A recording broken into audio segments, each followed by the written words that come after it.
Another summer morning on the bank of the River Severn, and the start of the next stage in the watery travels of a floating theatre, the Micron Theatre Company, a group of people who are not only actors but canal enthusiasts.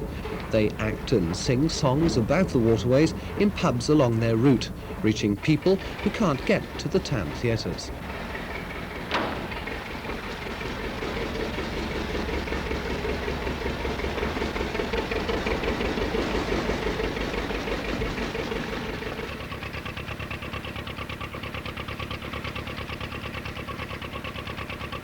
The narrowboat in question is the 40-year-old Tyseley, 70 feet by 7 of slightly cramped space.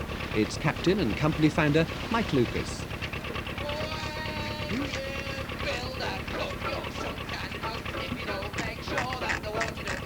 His son Sam has spent all his summers growing up on board. And also squeezed in are actors Matthew Marsh and Derek Harmon. There's Bucky Davis, who set out from Canada 10 years ago to look for something a little different in the acting world. And completing the Lucas family and bringing up the rear, Mike's wife Sarah. She doesn't act, but helps steer the company behind the scenes on this, the 6th watery tour of Britain.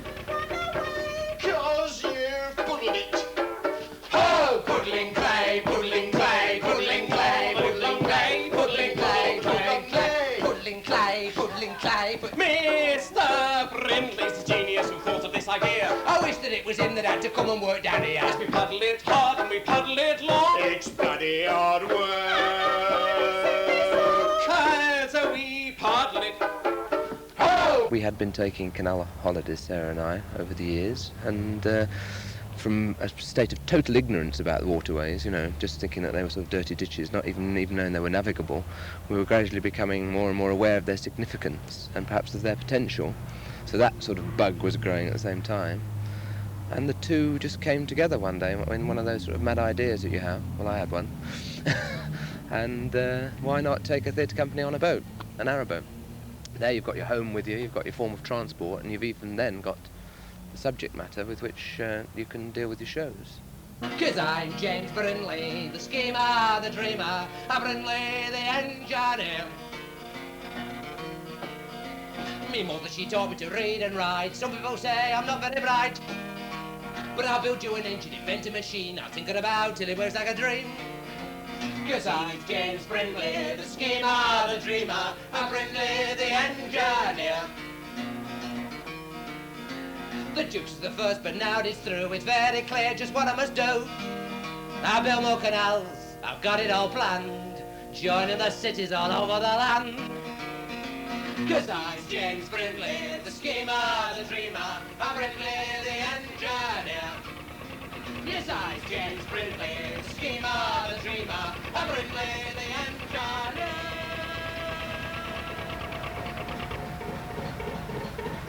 The canals, which 200 years ago were as important as today's motorways, are being rediscovered after years of neglect and decay. And Micron are playing their part with a water tour that lasts for 27 weeks this year and every year. How do you go about actually choosing your company? Painfully, I think the word would be.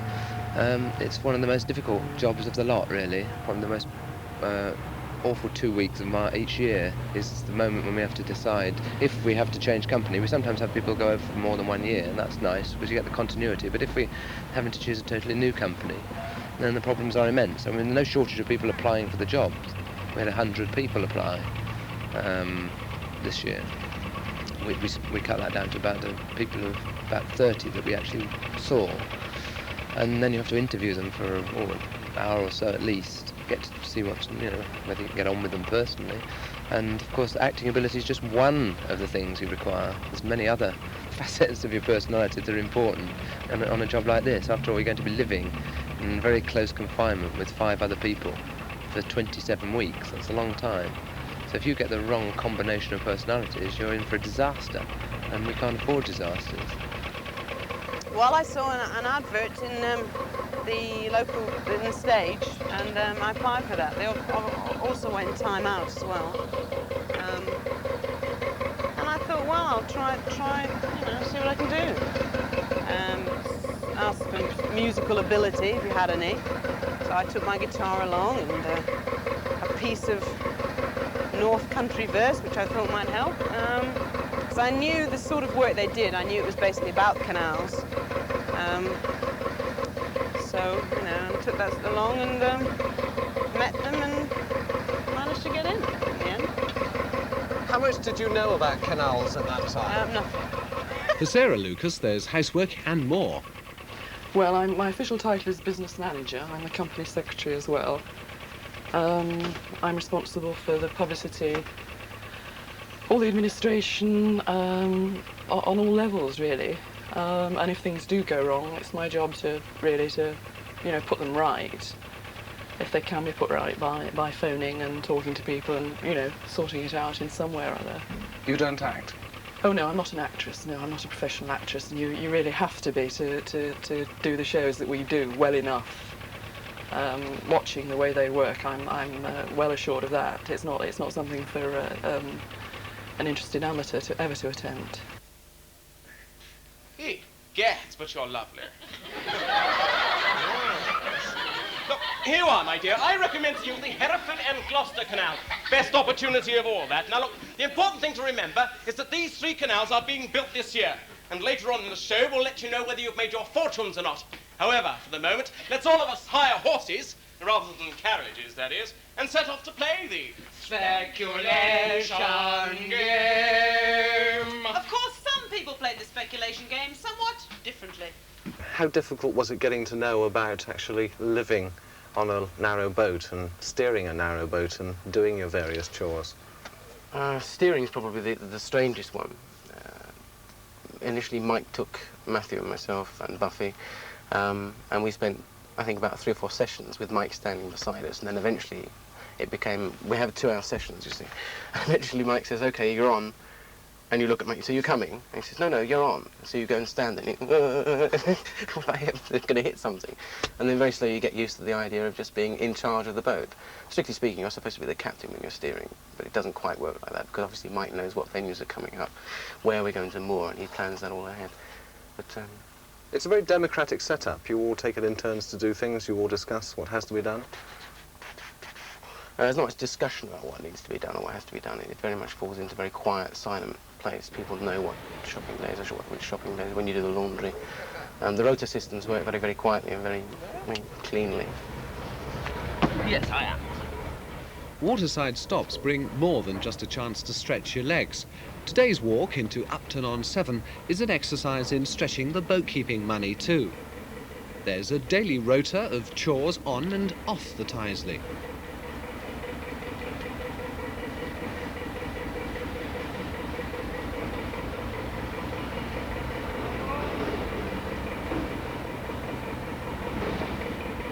It's Mike and Sarah's turn to spend a few coins on the luxury at the laundrette.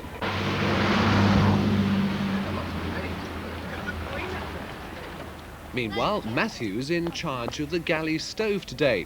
You'd think time and space would cut down on the effort going into cooking, but Matthew is undaunted. I have walked miles to try and find fresh coffee, but that's just a personal desire of mine. But usually we, if we're going to be in a difficult place, we shop about 2 days in advance, so that we've always got, what we want. You've all obviously decided you're not going to eat baked beans on toast every night. Yes, I have a hatred of baked beans, so I decided quite early on, actually, that I was going to try and do some fairly elaborate meals, just for myself, really, because I hadn't cooked before. The first meal I cooked, it was a bit of a disaster, so I've been working at it since then. And, to spend a whole afternoon cooking something which you never cooked before is a way of, as it were, getting out of the routine that you're in the rest of the time. So I find it very satisfying to spend virtually a whole day preparing a meal and then having everybody else make very polite remarks about it when they're eating it. Well, I've been talking to other members of the company about coming onto this boat and discovering hidden talents. Would you say that you've discovered cooking? Yes, I think this was a completely submerged talent. But, well, I call it a talent, but Yes, I mean, I'd cooked 2 meals other than fry-ups before coming here. And, I know, I'd probably continue cooking after I leave. In a few days, it's Sarah's birthday. Last chance for Mike and Sam to do some off-the-rotor shopping. Birthday, then. What? That scarf? What, the red one? I wonder how much it is. Should we go and find out? Come on then, let's go in and find out.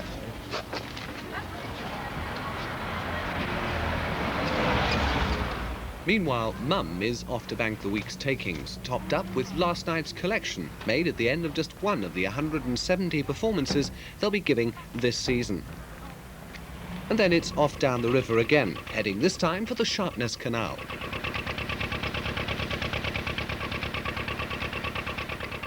If you discount the ship canal at Exeter, which was built in the 16th century, then the first artificial waterway, without using any rivers or anything, dug out completely from scratch, was the Duke of Bridgewater's Bridgewater Canal. I think what's called the golden age of the canals was in 1791, 1792. And I think in 1791 there were about 36 canal bills trying to get through Parliament, because everybody wanted a canal, because this was a way of making money. And so there were a lot of people around who thought, we'll get in on this one, we'll get shares in this, we'll get all the huge, lovely dividends that are going to come from the prosperity that this canal is going to bring to this area. For 40, 50, 60 years, I mean, they really flourished and boomed. And of course, the arrival of the railways began to change all that.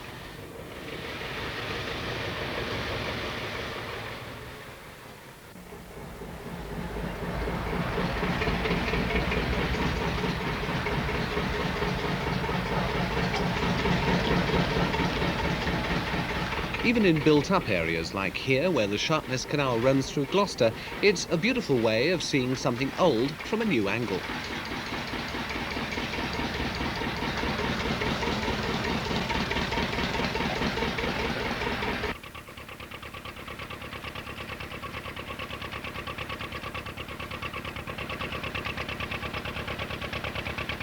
I do enjoy getting out on the towpath and being away from the dust and the noise and the grind of town life, seeing the countryside from a new angle rather than from the roads, because I'm fairly familiar with England by road.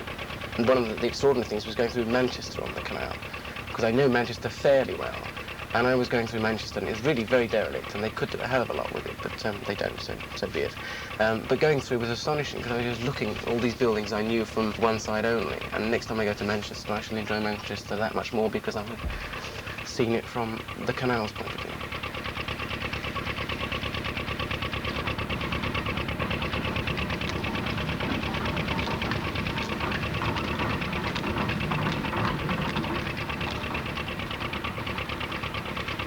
When we first started touring in 1971, the canals were still relatively peaceful. The sort of changeover from commercial usage to pleasure usage was beginning to happen and beginning to grow. But at that time there were still commercial narrowboats operating. So you still had boats carrying cargo, keeping the channels free and things like that. And gradually, since we've been touring, 2 things have happened. Firstly, the canals have become slightly trendy. Like people like you have come along and started to ask questions about the canals and things and take lovely pictures of them, whereas before nobody wanted to know. So there is an interest in the canals, but at the same time the canals are in themselves deteriorating.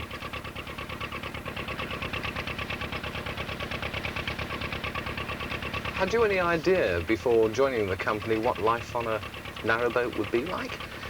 Not really. I mean, you're told that you're going to be living on a 70-foot by 7-foot narrowboat, and you're told about the confinements. But until you actually live it, and you begin to realise just how much lack of privacy there is, and how much you do have to keep your elbows in all the time, it then comes as a bit of a shock initially. Then very slowly you get adjusted to it.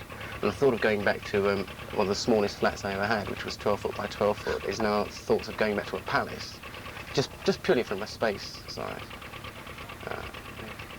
Quite honestly, I find home sort of too comfortable, you know.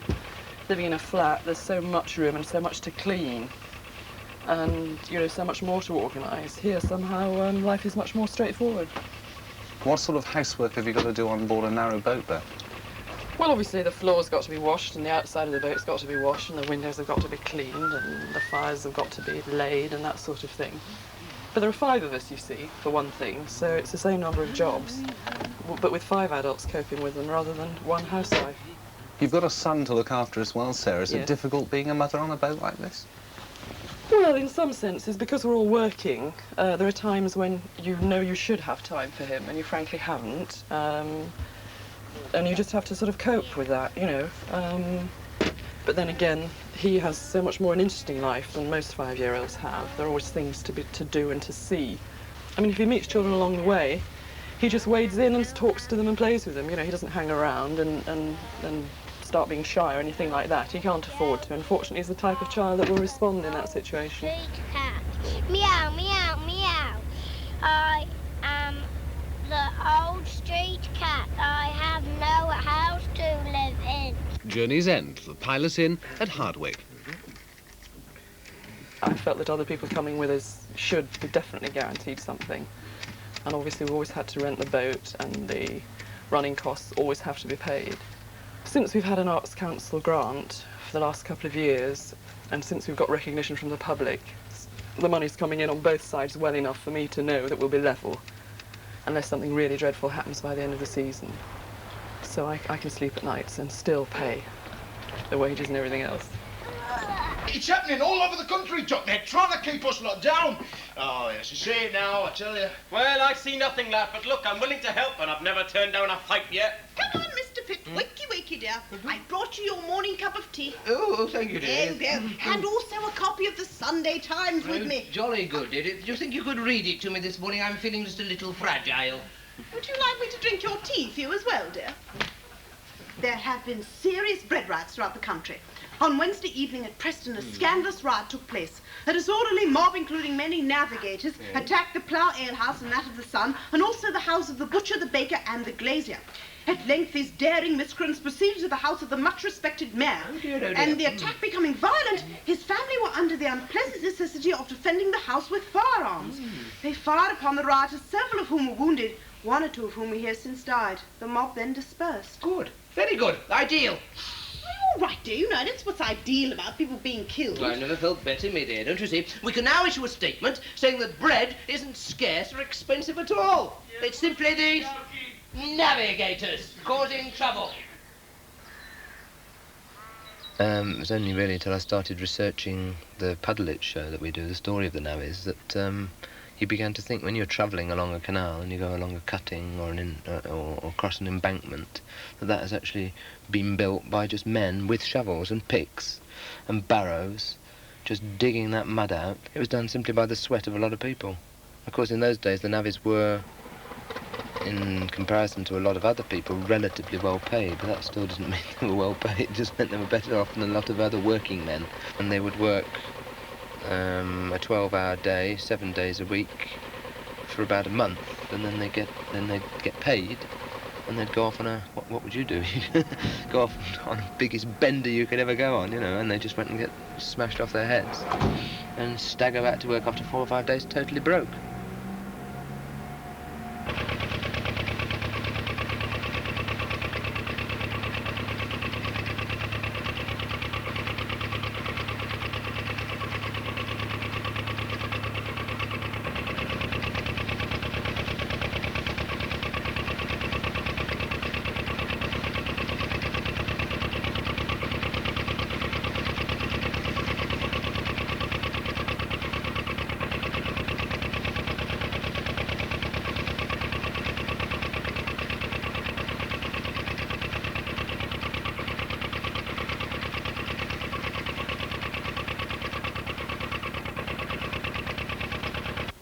Hey!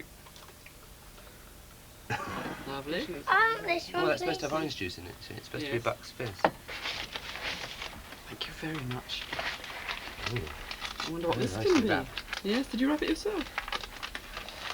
Just a little help from me, didn't you? Not much. Find something Oh, oh. inside. A Mr. And a Sneeze nice badge. scarf. And a lovely, lovely scarf. Oh, I need a new scarf, don't I? Oh, I'll put that on in a And minute. it was a nice lady and she saw us on the television. Oh, really? Oh, Yeah, she saw us smashing. in that television show. Oh, terrific. Shown a few weeks ago. Oh, thank you very much.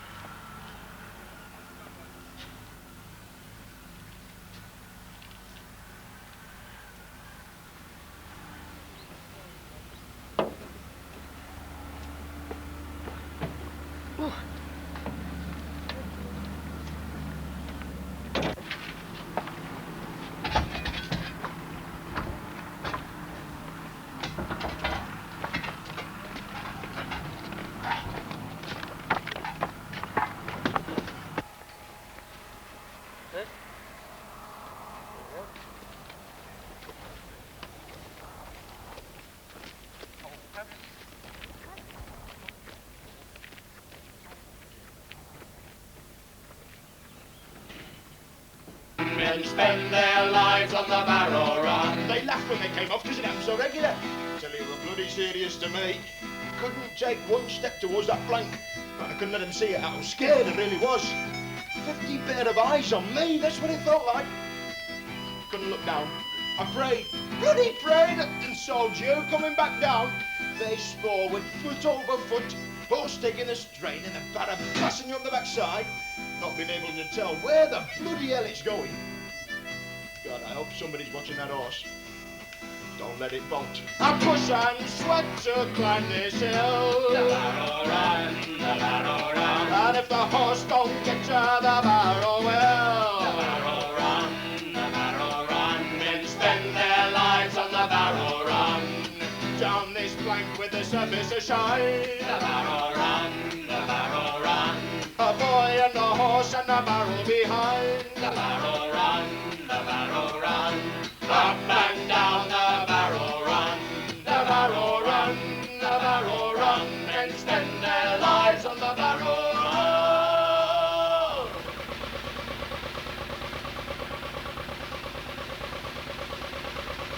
For 27 weeks of the year, each day's another journey, and their visits remembered in places like Apperley and Twinning, and in riverside and canal-side pubs throughout the length and breadth of the waterways.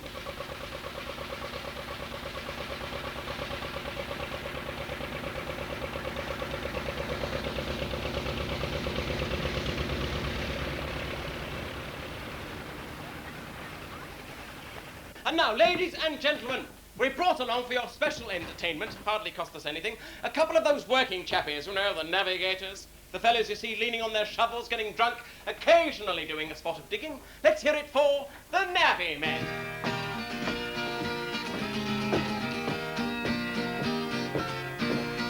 We work all day for very little pay, shoveling muck and puddling clay. Navvy men, we drink and fight, then pick up our shovels and work all night. The navvy men, you'll never see the like of us again. We are the navvy men. We built the court from end to end. Some were straight and some had bends. People came from miles around just to see us build the 20-mile pound. The navvy men, you'll never see the like of us again.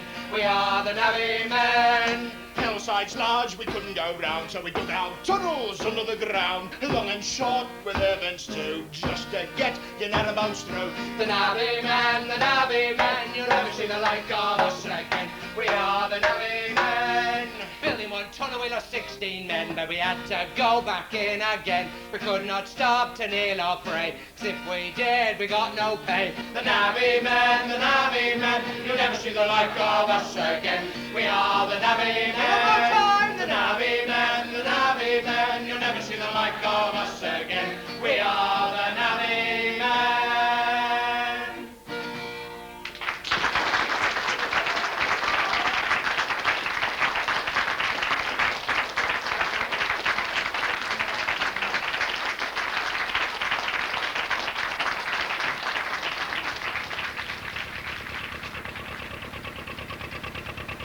Canals are now, all of them, coming up to about their 200th birthday, and because maintenance has been so poor over the last 20 or 30 years, the canals are in a steadily deteriorating state.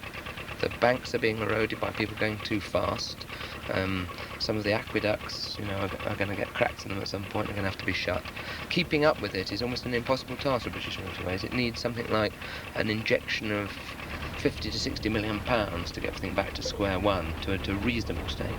Otherwise, I just don't. I think it might be a losing battle. I'd hate to think that was true.